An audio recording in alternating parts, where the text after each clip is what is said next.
Sumainyo ang Panginoon. At sumaiyo rin. Ang mabuting balita ng Panginoon ayon kay San Mateo. Papuri sa iyo, Panginoon.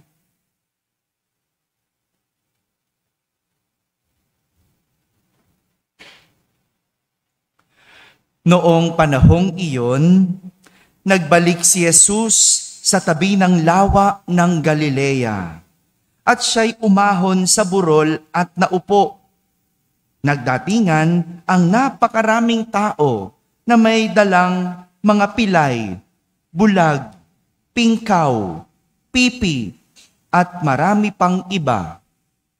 Inilagay nila ang mga may sakit sa harapan ni Jesus at kanyang pinagaling sila. Namangha ang mga tao nang makita nilang nagsasalita na ang mga pipi, gumaling na ang mga pingkaw, nakakalakad na ang mga pilay, at nakakakita na ang mga bulag, at nagpuri sila sa Diyos ng Israel.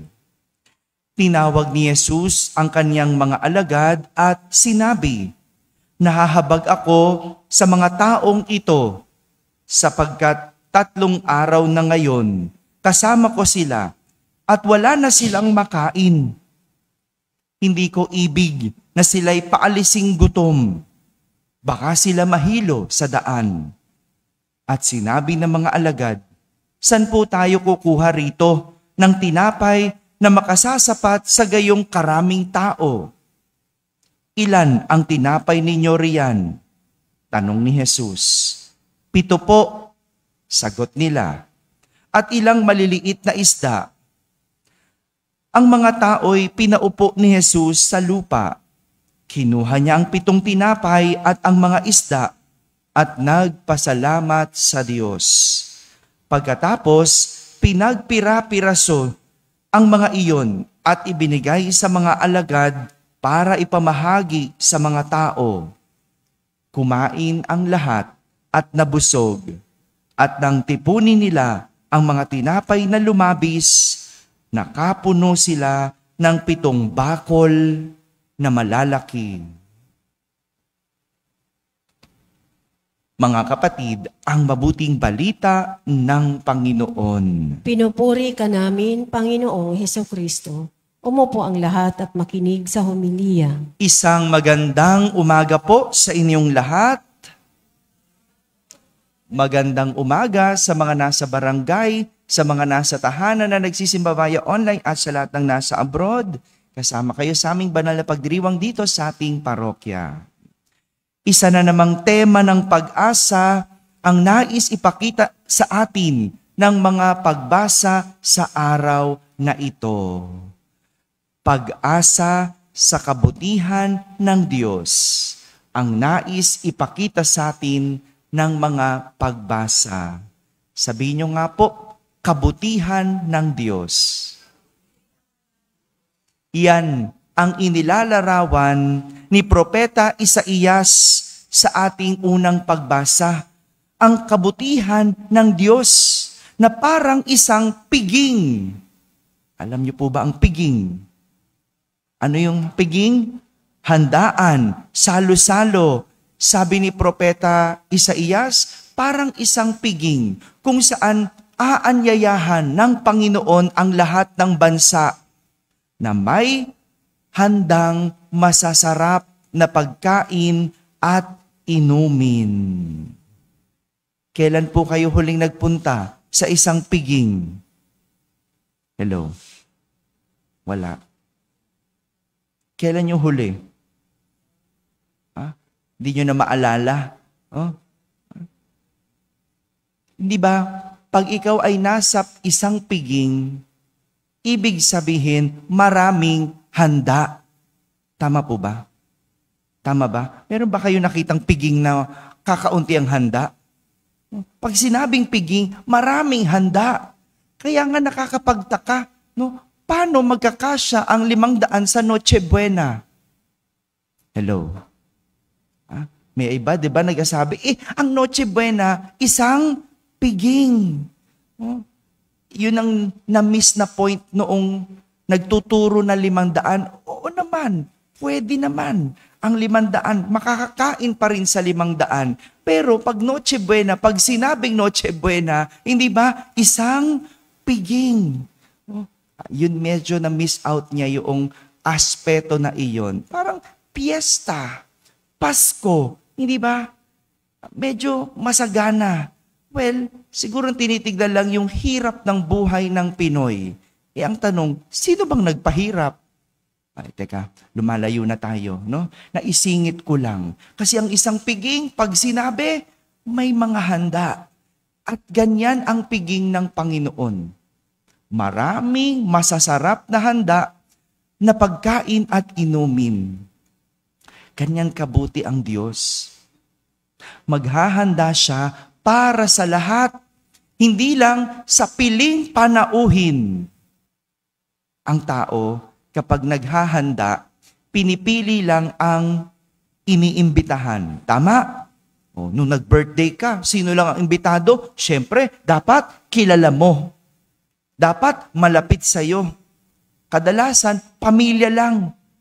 At minsan pa, ang pagkain, espesyal sa bawat panauhin. Tama ba? Di ba? Pagka naghanda ka, iisip ka, no? Yung mga inimbitahan mo, sino ba imbitahan ko? Ito yung ihahanda ko. Tama ba yan? Di ba? Ito. Di ba? Iniisip mo sino yung mga iimbitahan mo at binabagay mo rin yung handa mo. Di ba? Nag-iisip ka. Pero kay Jesus, walang pinipili. Pare-parehas. Lahat makakakain ng masarap na pagkain at inumin. Ito ang tinatawag na makalangit na piging o sa Ingles, heavenly banquet. Sabi nyo nga, heavenly banquet.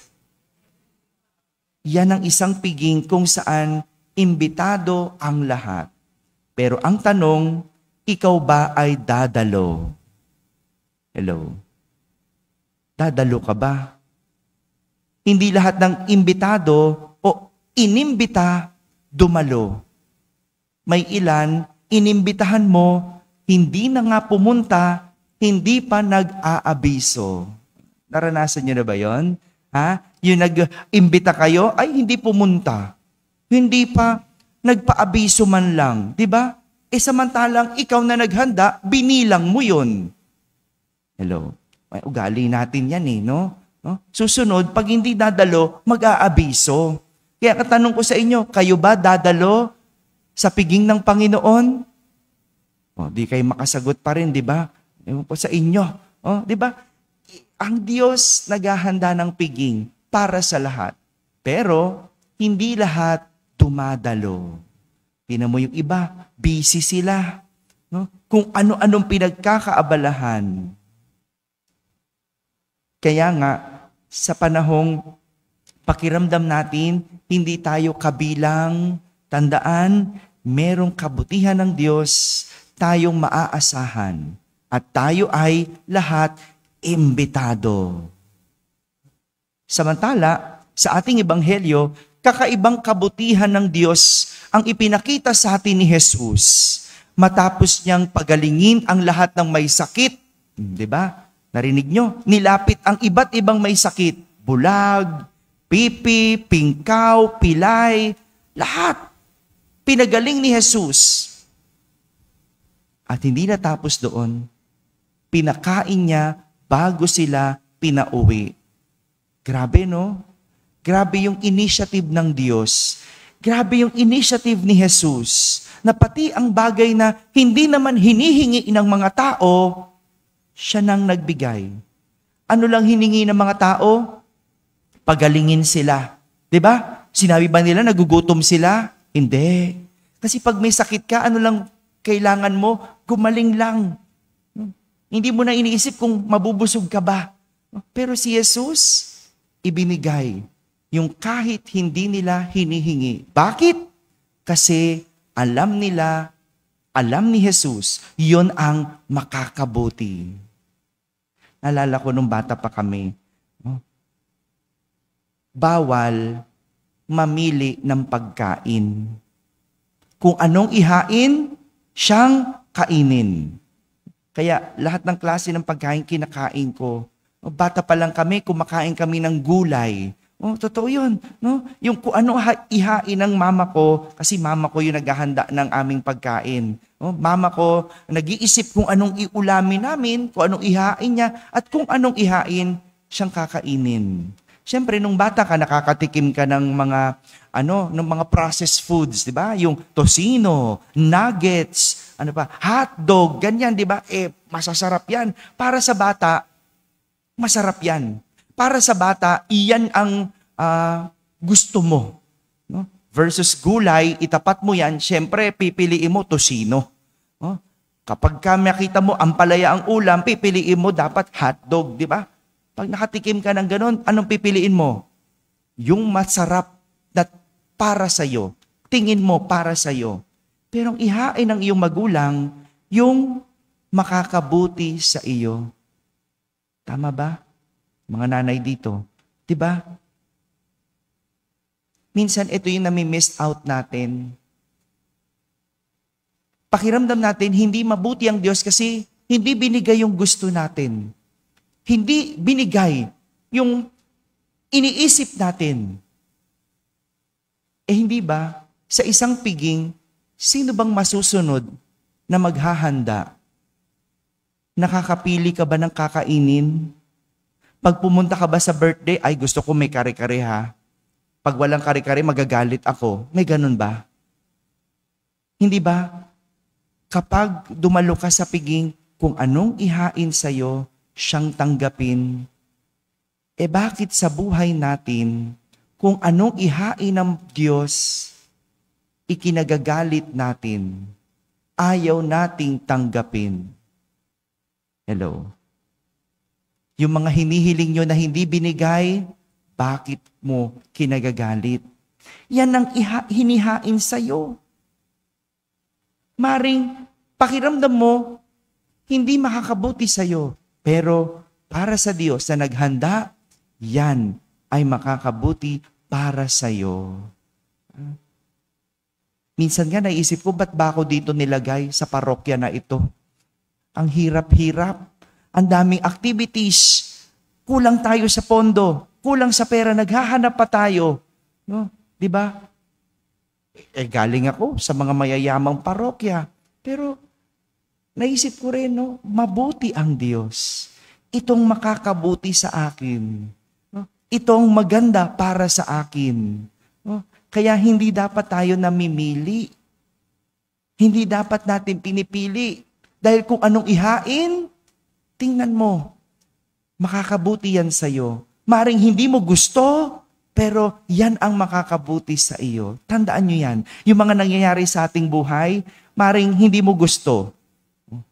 Pero pwede rin, gusto mo yan. No? Hindi ka nagtrabaho no? Pero yung mga bagay na hindi mo ginusto pero nangyayari, may kabutihan ng Diyos. Alam niya, yan ay makakabuti sa iyo. Malay nyo. No?